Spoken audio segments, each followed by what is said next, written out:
हाँ दोस्तों, आज हम कक्षा 12वीं का एक महत्वपूर्ण टॉपिक पे अध्ययन करेंगे और वो टॉपिक है आनुवांशिक कूट या जिसको अंग्रेजी में जेनेटिक कोड कहते हैं।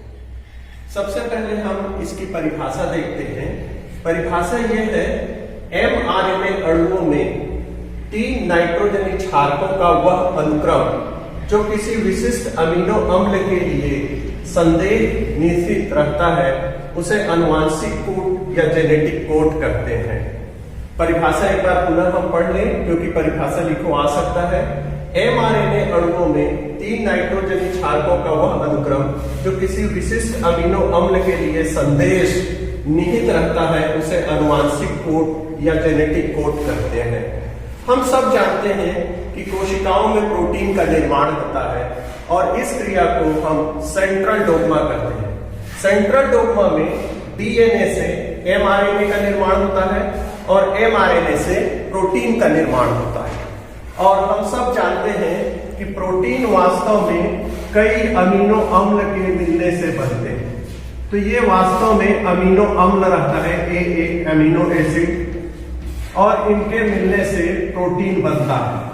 हम यह भी जानते हैं कि प्रोटीन के निर्माण में 20 अमीनो अम्ल की आवश्यकता होती है। 20 अमीनो अम्ल मिलकर ही प्रोटीन का निर्माण करते हैं।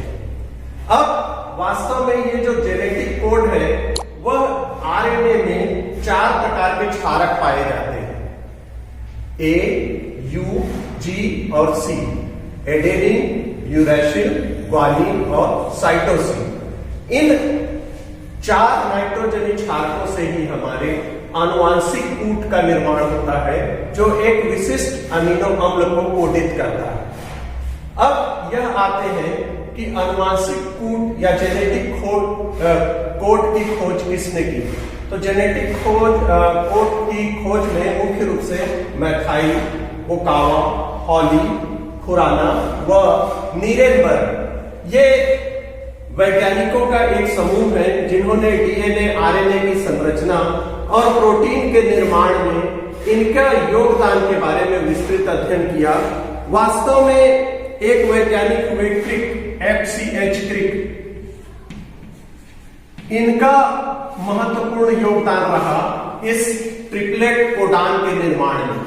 अगर हम देखें कि ये 4 नाइट्रोजनी क्षारक जो आरएनए में पाए जाते हैं, ए, यू, जी, सी, इनके द्वारा आनुवांशिक कूट का निर्माण कैसे होता है, तो इसके लिए 3 पंक्तियों की आवश्यकता होती है, यू, सी, ए, जी। दूसरी पंक्ति में फिर वही यू, सी, ए, जी, और तीसरे पंक्ति में हम हर एक डिब्बे में U, C, A, G, U, C, A, G, U, C, A, G इस प्रकार लिखेंगे। तो हमारे पास ये कुल 4 × 4 64 डिब्बे आते हैं, 16 डिब्बे आते हैं। उसमें हर एक डिब्बे में 4 आनुवांशिक कूट या जेनेटिक कोड का निर्माण होता है। यू, यू, यू, एक यू ये, दूसरा ये और तीसरा यू ये। फिर दूसरे का करें तो यू इसका, दूसरे पंक्ति का यू और फिर इधर का सी, तो यू, यू, सी। इसी क्रम में यू, यू, फिर ए आ जाएगा और यू, यू, जी। इस प्रकार से एक डिब्बे में 4 आनुवांशिक कोड का निर्माण होता है। इस प्रकार टोटल हमारे पास 64 जेनेटिक कोड बनते हैं। कुल कितने कोड बन गए? 64 जेनेटिक कोड निर्मित होते हैं। अब अगर हम इनकी विशेषताओं की बात करें, जेनेटिक कोड की विशेषताएं क्या क्या है, तो सबसे पहली विशेषता जो होती है वो होती है ट्रिक या ट्रिपलेट। हर एक जेनेटिक कोड 3 नाइट्रोजनी क्षारकों का बना होता है। आप देख सकते हैं पहली पंक्ति के मैंने 16 जेनेटिक कोड का उदाहरण लिखा है और वो किस अमीनो अम्ल को कोडित करते हैं यह भी मैंने लिखा है। तो हर एक जेनेटिक कोड केवल और केवल 3 नाइट्रोजनी क्षारकों का बना होता है। तो पहली विशेषता इसके हम जेनेटिक कोड की विशेषताओं का अब एक बार पुनरावलोकन कर लें। तो पहली विशेषता है हर एक जेनेटिक कोड ट्रिक या ट्रिपलेट 3 नाइट्रोजनी क्षारकों का बना होता है। आप देख सकते हैं पहली पंक्ति मैंने 16 जेनेटिक कोड को लिखा है।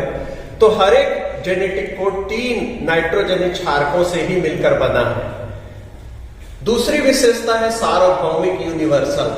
प्रत्येक जीव के लिए यह जेनेटिक कोड सार्वभौमिक है, जीवाणु के लिए हो चाहे मनुष्य के लिए हो, ये हमेशा एक विशिष्ट अमीनो अम्ल को ही कोडित करते हैं। तीसरी विशेषता है कॉमा रहित। जब एमआरएनए में ये जेनेटिक कोड लगते हैं तो उनमें कोई विराम का चिन्ह नहीं होता, न अल्प विराम न पूर्ण विराम, ये लगातार जुड़ते जाते हैं। चौथी विशिष्टता है विशिष्ट या असंदिग्ध। विशिष्ट या असंदिग्ध, हर एक जो जेनेटिक कोड होता है वह एक निश्चित अमीनो अम्ल को ही कोडित करेगा, यह इसकी विशेषता है। दूसरा है, पांचवा विशेषता है अफासित या कूट, एक से अधिक अमीनो अम्ल का कोडित होना। कुछ अमीनो अम्ल ऐसे हैं जिनके लिए एक से अधिक जेनेटिक कोड है, जैसे हम देखें आर्जिनिन और सेरीन। आर्जिनिन और सेरीन के कुल मिला के 6 जेनेटिक कोड है। यहीं पर अपन देखें तो दूसरे पंक्ति में आ जाता है, उसमें आर्जिनिन और सेरीन के 6 कोड है। समारंभन कोडान और समापन कोडान, जो AUG होता है, यह AUG दोहरा काम करता है। एक तो यह मेथियोनिन को कोडित करता है और दूसरा यह mRNA में किसी भी प्रोटीन निर्माण की शुरुआत को यही करता है। एक होता है समापन कोडान। समापन कोडान के रूप में 3 कोडान होते हैं, UAA, दूसरा होता है UAG और तीसरा है UGA। ये समापन कोडान। धन्यवाद।